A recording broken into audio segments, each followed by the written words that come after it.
Cueilleurs d'Histoire, pour moi, c'est une association qui s'intéresse aux gens et à leur regard sur des événements, des choses, des objets qui ne leur sont pas familiers et sur lesquels on leur demande de s'exprimer et parfois complètement décalé par rapport à leurs envies, à leurs habitudes. Et c'est ça qui m'intéresse. Pour moi, c'est transformer une mémoire individuelle en une mémoire collective, quelque chose qu'on partage tous ensemble.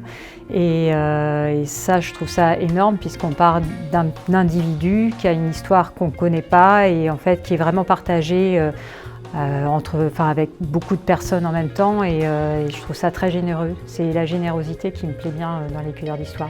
Pour moi, les cueilleurs, c'est un collectif qui collecte la pensée, la parole de personnes autour de projets.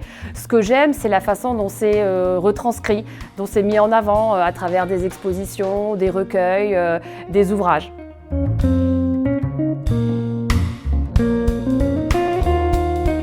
Mon projet préféré, c'est celui que j'ai peut-être le plus vu, il s'appelle A3 au musée et qui a conduit des personnes, et moi le souvenir que j'en ai, c'est surtout des femmes, dans un lieu qui leur était complètement ignoré et sur lequel il a fallu qu'ils parlent ou qu'elles parlent et de façon complètement décalée.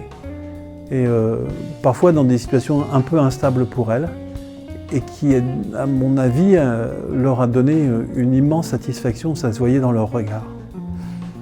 Mon projet préféré, c'est du coup Quartier intime. C'était un des premiers projets des Cueilleurs d'Histoire. Il a été traduit par ce petit livret et il permet en fait d'inscrire la mémoire individuelle dans une mémoire collective et dans la mémoire de la ville. Voilà. C'est dur à choisir, mais je dirais A3 au musée. L'idée, c'était d'amener des personnes au musée et les faire parler d'une œuvre. Et ce qui m'a touchée, c'est la façon dont les personnes se sont livrées devant ces tableaux.